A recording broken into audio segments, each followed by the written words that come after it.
Radhe Radhe. We have been learning from Srimad Bhagavat Mahapuran, which is the most exalted, the highest Vedic scripture, the essence of all Vedic literature, with 12 cantos and 345 chapters and 18,000 shlokas. In the last video, we learned from the Canto 5, Panchama Skand, the character of Sri Priyavrat, Agnidr, Nabhi, Rishabh, Bharatji Maharaj, then how Bharatji gets attached to the baby deer, and then in the next life he is born as a deer, and finally as Jad Bharat in a Brahmin family. We learnt about his conversation with King Rahugan. We learnt about various questions which Rahugan, after he realized that he is meeting such a austere and complete personality who has reached the pinnacle of the spiritual wisdom, he raised quite a few questions which were answered by Jad Bharatji. He spoke about Bhavatapi, the material forest, how the people suffer in this material forest, but if we get connected to the supreme reality, the miseries of the material world can be very well mitigated. Then the chapters talked about the cosmology, the Brahmand, the material world which was created by Lord Brahma, how large it is. So the geography and the cosmology and the locations of different stars and planets and all the oceans, etc., were very well described, and we learned that the extent of this Brahmand is 50 crore yojan. Now 1 yojan is equal to 8 miles, so it translates to 400 crore miles. That means 4,000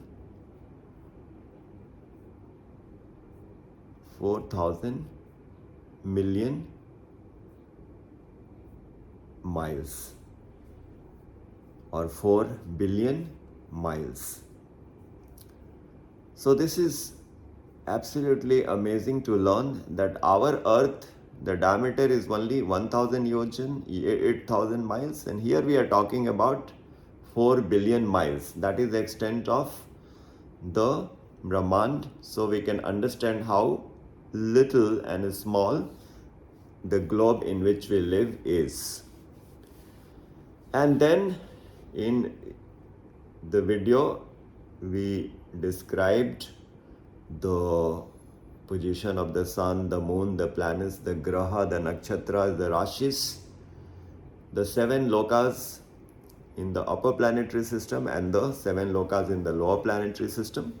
What I forgot to mention was the 28 types of hell which are also described in this canto. So different hellish planets have been given the names Kumbhipak, Raurab, Maharaurab, Avichi, Suchimukh, and depending on the sins committed by the human folk, the punishments are meted out. And we also learnt about the position of Rahu and Ketu. And one more thing which I forgot to mention was the Shishumar planetary system. So all these planets, the stars, the nakshatras, the sun and the moon, they form a shape like an inverted dolphin. So if a dolphin is jumping back into the water, how the shape is, that is how these constellation of stars and the moon and the sun and the grahas, they look from the top. And the rishis meditate on this form of Shishumar, the inverted dolphin, when they are meditating for the divine. So these were the topics in the 5th canto, and today we shall briefly go through the chapters in 6th canto. There are 19 chapters in the 6th canto, which begins with the story of Ajamila. So Sarg and Visarg are covered in the first 3-4 chapters, and the 5th chapter is about Asthanam, all the cosmological details, and the 6th chapter is about the Poshnam, how when a devotee falls down, the Lord comes to his rescue and he doesn't forget the good work that he had performed. So that is the story of Ajamil, who was a great Brahmin and a very learned scholar, a very dutiful person, very much obedient to his parents, etc. He had all the good qualities, but a brief kusang, he cited a woman embracing a person of a so-called lower position in the society, and this sight disturbed him so much that he started contemplating about it, and finally he ended up marrying that woman. He brought her home and he started neglecting his wife who had been there with him, and also he would beat the wife, he neglected his parents, and he started stealing. So much of sins he committed because of one simple kusang, bad association. From this woman he had 10 children, and the last son was named Narayan.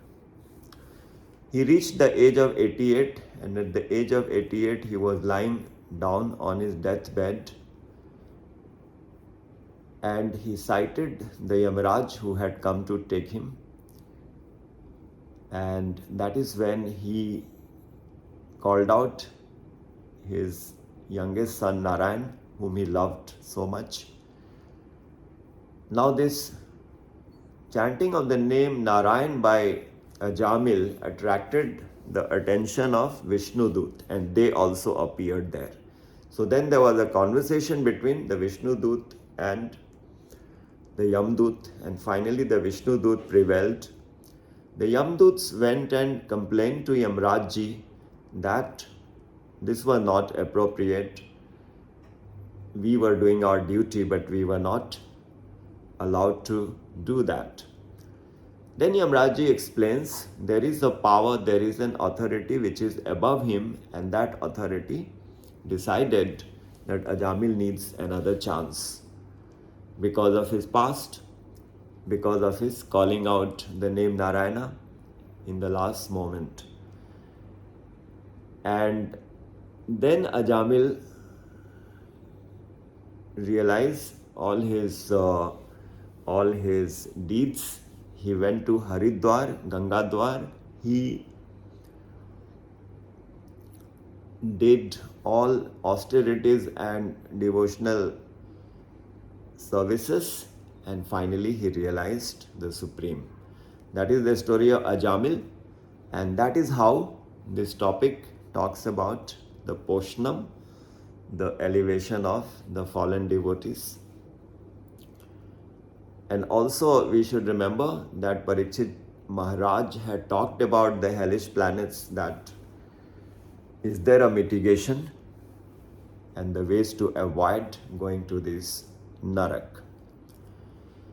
The first 3 chapters talked about Ajamil, the Vishnudoot and the Yamadoot's conversation, and in the 4th chapter onwards the creation is described, that how there is another new wave of creation for which Daksh Prajapati has to populate the planet, and he has been empowered, and he produces 10,000 sons. They are called Haryashva, and they were about to enter the Grihastha ashram and populate the planet.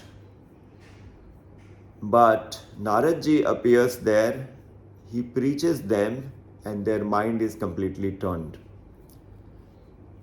He gives beautiful cryptic examples, like he talks about a river which flows backward and forward.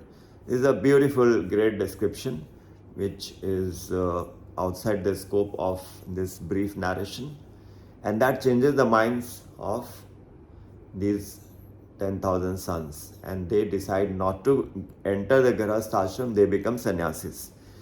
Then Daksh Prajapati ji produces another 1,000 sons, and the same fate happens to them also. They also become sannyasis, and this infuriates Daksh Prajapati, and he curses Narad Ji that here is my curse, that you will not stay in one place for a long time.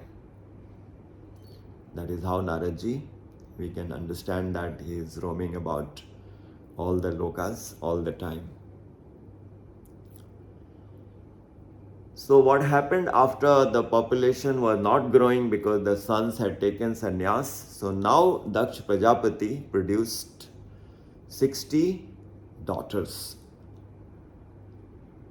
And if you remember, from the lineage of Brahmaji, we have the Rishi Marichi and his son Kashyap, and he gets married to the daughters of Daksh Prajapati. So 13 daughters get married to Kashyap Rishi, Diti, Aditi, Danu, Muni, etc. And other daughters are married to other personalities. 10 daughters are married to Dharma. And now the population grows from here in a big way. So many children are born to all these daughters, and all different species also are born from this lineage. It's a very fascinating story about Daksh Prajapati and his children and how the population grows. And then we come to the story that once Lord Indra, the king of the Devatas, he had conducted a great yajna. But in the conclusion of the yajna, when his guru Brihaspati ji arrived, Indra failed to honor him. He did not take notice of him, and that was not a proper behavior, and Brihaspati ji left the Devlok. Now the Devlok was bereft of the teacher, and the Devatas lost their power, and then there was the need to get a personality to fill in the gap. So one of the sons of Kashyap ji and Aditi was Twasta, and his son was Vishwarup. He had 3 heads, and he could recite mantras from one head and do some other rituals from the other mouth. A very unique personality with great knowledge. He also knew the knowledge of Narayan Kavach, a shield which is a great protection. So he was made the Acharya, and he was to bring the Devatas to win over the Daityas who had taken them over. So there is a story how Vritrasur was created, and then it became so much difficult for Indra and his Lord Indra and his his team to defeat Vritrasur. And also there is the story that in the chanting Vishwaroop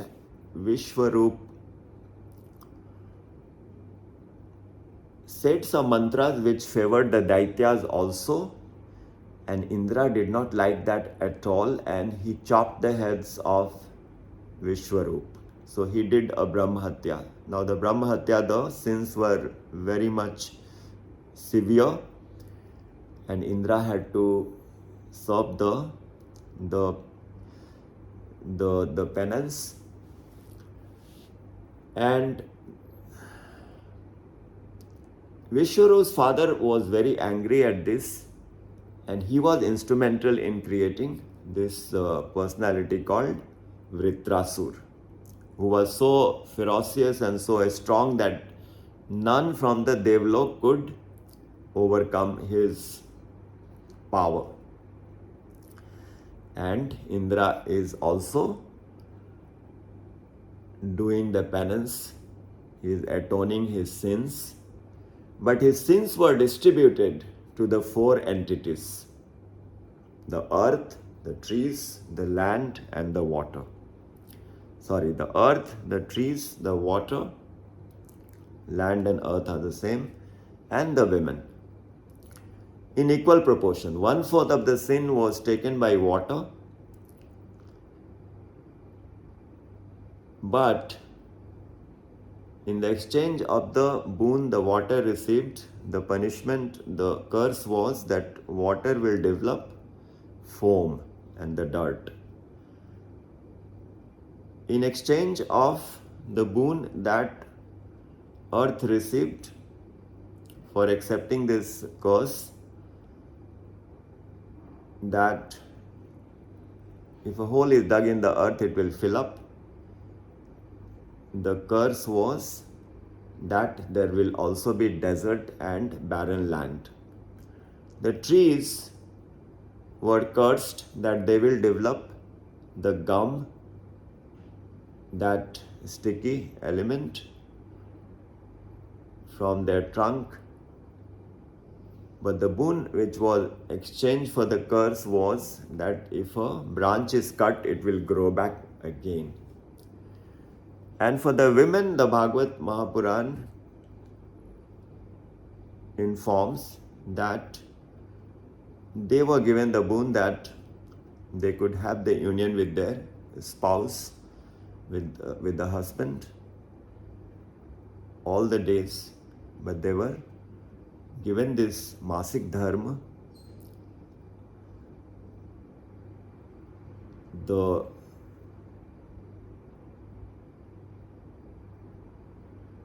Masik Dharma, which also they have to endure every month. Now, Indra, having atoned his sins, he is preparing to win back the Devlok from the Daityas. So what has to be done? A very powerful weapon has to be obtained, but that weapon can only be obtained from the Dichi Rishi. His bones can be used to make the Vajra, the thunderbolt, to kill Vritrasur. So those are the next chapters, that how the Dichi Rishi sacrificed his life. He gave away the bones and the great weapon was made, and Vritrasur was finally killed. Before Vritrasur was killed, he had actually swallowed Indra with his Airavat elephant and everyone. But Indra used this vraj, this thunderbolt, to tear apart Vritrasur's stomach, and then he came out, and then only he could overcome Vritrasur. So the power came from the Vajra. Now Vritrasur, when he was dying, he started giving such amazing spiritual discourses. So that was very much pleasing and very much surprising for everyone. And then it was found out that this Vritrasur had a glorious past. He was a king called Chitraketu, and he had 1 crore wives, but he did not have a son. And this was very much unacceptable to him, no matter whatever yajnas or whatever methods he utilized, he couldn't beget a son, and he would be very, very sad. So once he met Rishi Angira, and Angira ji told him, all these are because of the law of the Lord and the law of karma, prarabdha. So why should you worry about something which is not there in your prarabdha, in your karma? But Angira ji couldn't convince our Chitraketu. So when he insisted so much, a special provision was made, and Angira Rishi said, okay, you will have a son, but he will bring both unhappiness and sadness both. Chitraketu did not have the wisdom to think about what is being conveyed. He said, yes, I must have a son. So a son was born to the first queen, I think Pratyadviti, and now the king became so happy that a son is born, and he would be so much affectionate to this wife of his who delivered this son. But this angered the other wives, other queens, and they conspired and finally poisoned the boy who was growing, and possibly after a few years, and then this son was killed, and after he was killed, Chitraketu became sad again. And again, after some time, Angira Rishi and Narad Rishi have visited Chitraketu, and Chitraketu is narrating his woes, his pangs of miseries. Angira Rishi explains that this is how the material world works. You have to accept, and everything in this material world is temporary. But Chitraketu would not agree. So Angira Rishi played this the Leela. He contacted the soul and he ordered him to come and visit. And when he visited, Chitraketu wanted to rush to him and cry, "Oh my son." But that son of Chitraketu, who had already left his body, he shouted back, he said, "No, don't call me your son. I am not your son. I was your enemy who just came as your son to take revenge. So the son whom you are calling the son is the body that I left behind. I am not your son." And this is how Angira Rishi explained to Chitraketu about the reality of this material world. Also, the story that Chitraketu became Vritrasur was because of his transgression. Once Lord Shiv was preaching his disciples, but it so happened that Parvati ji was seated in his lap, and when Chitraketu was a great Gandharva king, so he was passing by in his aeroplane, he stopped and he laughed, and he mentioned that how Lord Shiv is preaching the disciples, but his spouse is seated in his lap. This is not the right conduct. This is not a public, a private moment.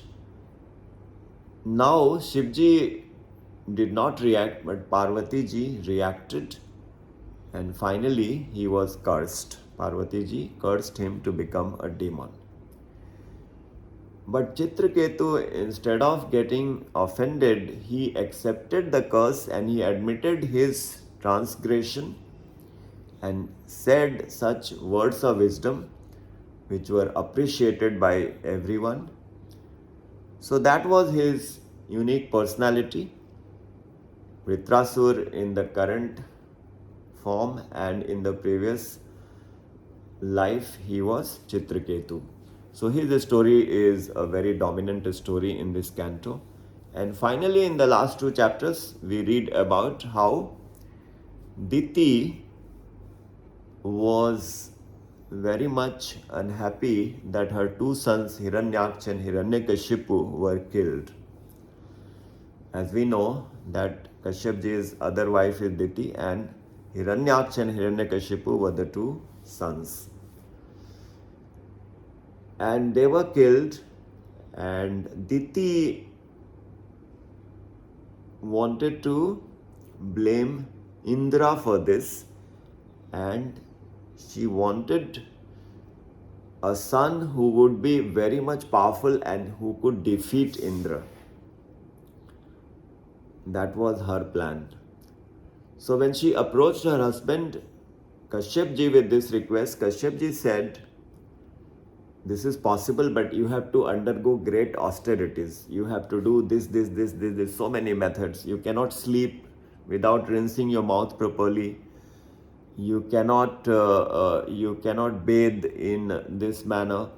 You cannot eat food, without doing all the austerities. So a number of methods and rituals were prescribed, that only if you complete all these with complete attention and care, then this is possible to beget a son who will be as powerful and more powerful than Lord Indra. Now Indra got to know about this. So once it so happened that Diti became careless, she did not comply to all the rituals and the methods which had been prescribed. Indra found that opportunity, and he entered the womb of Diti, and he chopped that fetus which was growing into 7 parts, and again those 7 parts into 7 parts. He just wanted to smash and decimate those the personalities. But it so happened that those 49 parts, they became Maruts, and they are worshipped as the wind god, the different types of wind. So that is the story of the 49 Maruts and how Indra did this act, and he later explained also why he did what he did, and I think he was also forgiven. And finally, there is this vow called Pumsavana, which is a very powerful vow, the worship rituals which are the concluding chapter for this canto.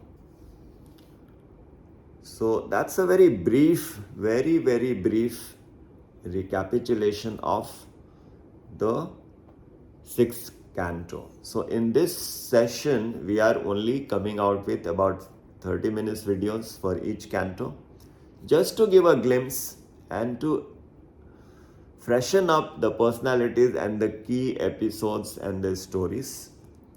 And as we develop our knowledge of Bhagavat Mahapuran and go deeper, possibly the next set of videos we can put in more and more material. Radhe Radhe.